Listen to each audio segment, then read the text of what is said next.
This is one variant of the experiment. ज़िंदगी में जितने भी या साइंस में एक्सपेरिमेंट होते हैं वो आपके पास एक स्टेंसिल है, उस स्टेंसिल से आप ढेर सारे ह्यूज लेसन निकाल सकते हैं। अब ये आपस में सम हाउ कनेक्टेड हैं, तो ये बात समझ में आती है कि ये एनर्जी ट्रांसफ़र कर रहे हैं क्या, लेकिन ये क्या एनर्जी इसी तरह ट्रांसफ़र कर रहे हैं because they are just connected? The nature is extremely very particular and has a very discrete patterns। इसी वजह से तो हम उसको यूटिलाइज कर पाते हैं।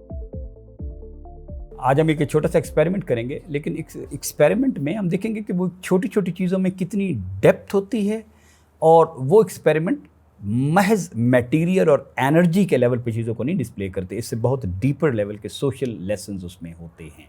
साइंस में मतलब science means observing the science of Allah, जो आपके सामने हैं उनको देखो। तो मैं इसको एक छोटा सा एक्सपेरिमेंट कर रहा हूँ कि ओके दिस, अब इसको जब मैंने टच किया है रेड बॉल को, तो after a while children will observe कि ये कुछ हो रहा है, ठीक है। और वो जो कुछ हो रहा है आपने भी ऑब्जर्व कर लिया होगा कि रेड बिल्कुल स्टॉप कर जाता है और ग्रीन इज़ मूविंग, ठीक है, और फिर ग्रीन बिल्कुल स्टॉप कर जाता है, रेड इज़ मूविंग।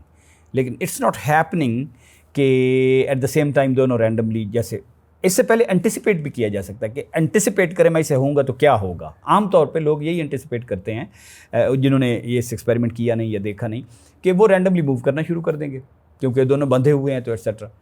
ऐसा नहीं है।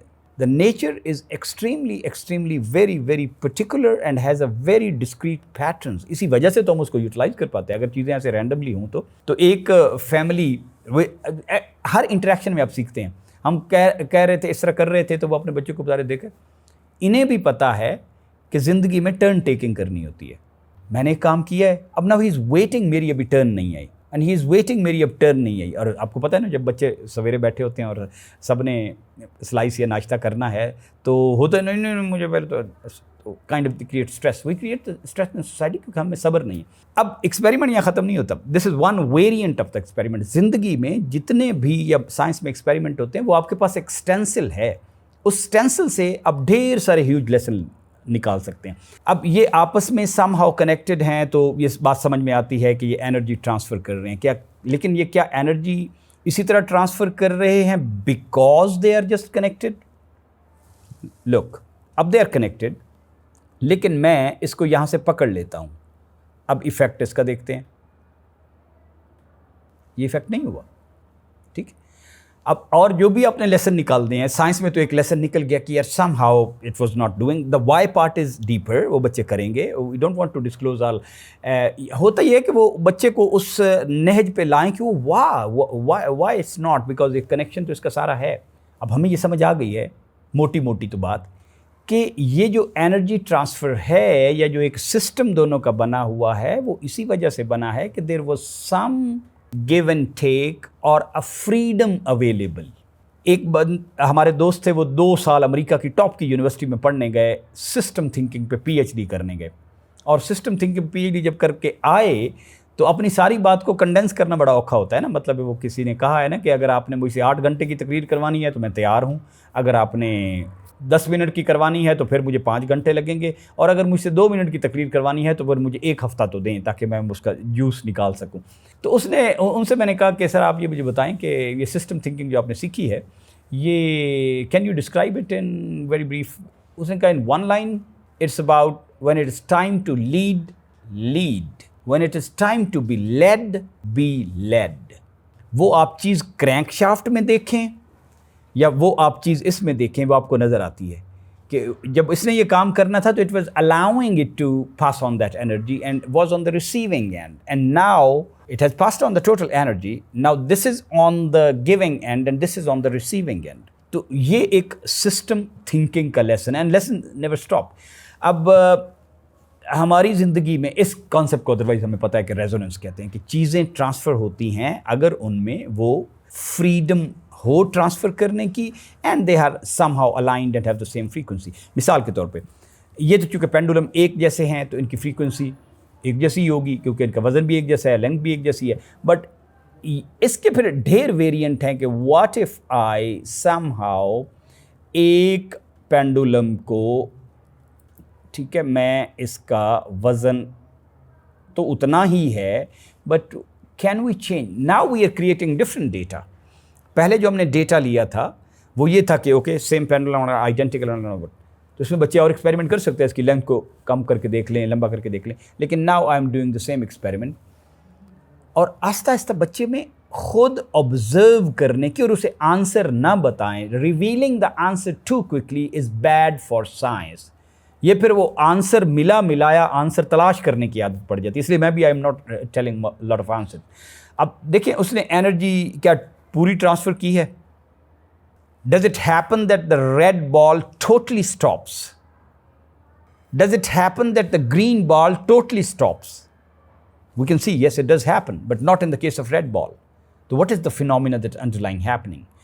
What if now, as a third step, for example, if I make them again equal, for example, almost equal, because इसमें थोड़े से estimation और उसका in the interest of time मैंने ये कर लिया है, तो does it come back to, अब एक और भी देखें कि if we change the direction, the same thing happens. ये हम पहली दफ़ा भी कर सकते थे कि मैंने उसे राइट लेफ्ट किया है ना, तो उसने भी राइट लेफ्ट ही ट्रांसफर किया है। अब इसे ढेर सारे लेसन है। मैंने जो सीखा है, the way I have learned, मैं इसी तरह ही ट्रांसफ़र करता हूँ। मतलब उसने ऐसे सीखा था तो उसने वही चीज़ ट्रांसफ़र भी की। ये चीज़ हमारे एजुकेशन सिस्टम में भी है कि टीचर ने जिस तरह का सीखा हुआ है वो तो ऐसे ही सिखाएगा ना। अगर आप उसने बताया ही नहीं है कि things can be done in 10 different ways, जो जॉर्ज पोलिया कहते हैं ना, it is better to teach one problem in 5 different ways than to teach 5 problems in the same way.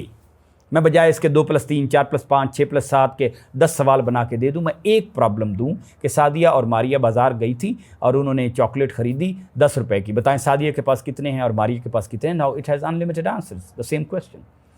तो इट माइट बी कि I can give it an angle of 45 and want to see it's different behaviour on this and see कि क्या वो सारे का सारा behaviour adopt कर लेता है, नहीं करता, in case of change of length करता है कि नहीं करता।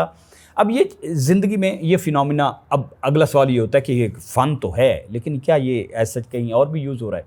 ये बहुत डीप लेवल पे, इवन इन सुपर कंडक्टर्स आप कोहेरेंस, डीकोहेरेंस ये चीज़ें पढ़ेंगे, उसमें यूज़ होता है। लेकिन in our daily life one thing that profusely uses it, उसके अच्छे असरात या बुरे असरात आप खुद देख लीजिएगा हैं कि नहीं हैं। Microwave, aren't we using it? Microwaves में जो एनर्जी आ रही है, that syncs the same way their energy syncs if they are of the same length. Same length means same length से सेम फ्रीक्वेंसी होती है, ठीक है ना। सेम लेंथ का मतलब क्या है कि सेम फ्रीक्वेंसी है। जब मैंने लेंथ चेंज की तो since the frequency was not same, that's why the entire energy transfer will not take place. So the best energy transfer will take place at the same frequency. अगर frequency बिल्कुल variant है और वो connected भी नहीं है तो it might never take place. Microwave की वाटर के मॉलिक्यूल के साथ एग्जैक्ट सिंक्ड फ्रीक्वेंसी होती है, और फिर माइक्रोवेव के अंदर भी एक बैंडविड्थ होता है। तो हमने भी उसमें माइक्रोवेव वो वाली लगाई हुई है जो एग्जैक्ट जो हमारा वाटर का मॉलिक्यूल है उसके साथ उसकी नेचुरल फ्रीक्वेंसी मिलती है।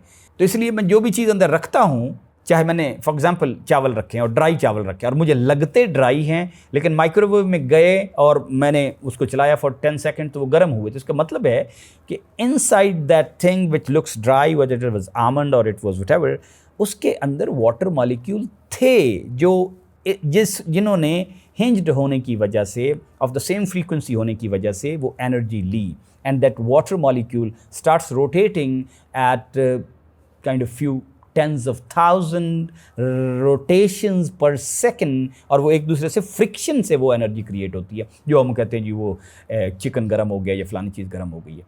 तो resonance is a big time phenomena, we use it in life profusely and in education we say कि चीज़ें, अब इस चीज़ को मैंने धक्का देना है ना, तो मैंने एक धक्का दिया भी है, तो मैंने इसका दूसरा धक्का मैं गलत टाइम पे दूँ तो वो इफ़ेक्ट क्रिएट नहीं होता, because I have hinged it or cajoled it or pushed it at the wrong time. तो पेंडुलम को सही धक्का देना हो for the best results, तो पेंडुलम को when it comes to its that position तो उस वक्त देना होता है। तो अब थोड़े धक्के से ज़्यादा इफ़ेक्ट क्रिएट कर चुके होते हैं। सो चीज़ों में timing is very important, very very important, क्योंकि हम बाज़ को टाइमिंग को समझते नहीं हैं। हालांकि हमें अपनी सारी सोशल साइंसेज में, रिलीजन में, दीन में ये सारी चीज़ें बताई जाती हैं कि इस चीज़ का बेहतरीन मांगने का टाइम क्या है। कुरान पाक में लिखा हुआ है ना कि कि फजर का कुरान तो तुम्हारे लिए गवाही देगा। ये टाइम दुआ की कबूलियत का अहम है। ये तो टाइम एंड स्पेस उस हिसाब से भी काइंड ऑफ उनका हिफ्ज़ मरातब है कि व्हेन व्हाट इज़ इम्पॉर्टेंट। तो ये एक सिंपल सा तजर्बा, इट नेवर एंड्स। इसको आप करते जाएं, इसका वेट इंक्रीज़ कर लें, you see the result differently because with the weight इसकी वो फ्रीक्वेंसी चेंज हो जाएगी। तो फिनोमेना कहाँ पे जाके अपनी नेचर चेंज कर लेता है, कहाँ पे जाके अपनी रेशियोज़ चेंज कर लेता है एंड ऑल दैट। तो with very little things, science को सिर्फ साइंस नहीं समझना चाहिए। ये नेचर के फिनोमेना सारे असल में connects us to a common environment living, क्योंकि कायनात की कोई भी चीज़ नहीं है जो अपने मालिक को नहीं पहचानती। ये जो इसकी प्रॉपर्टी है, ये इसका शऊर है। तो इसमें ये शऊर है, वो जो बढ़ते बढ़ते बढ़ते जो आखिरी हद पे शऊर जिसको मिला हुआ है वो इंसान है।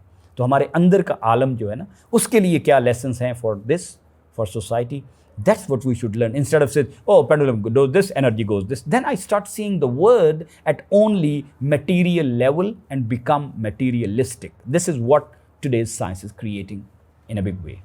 तो उसको relevant करना चाहिए to my life, to my kitchen, to my society, to my purpose. Thank you.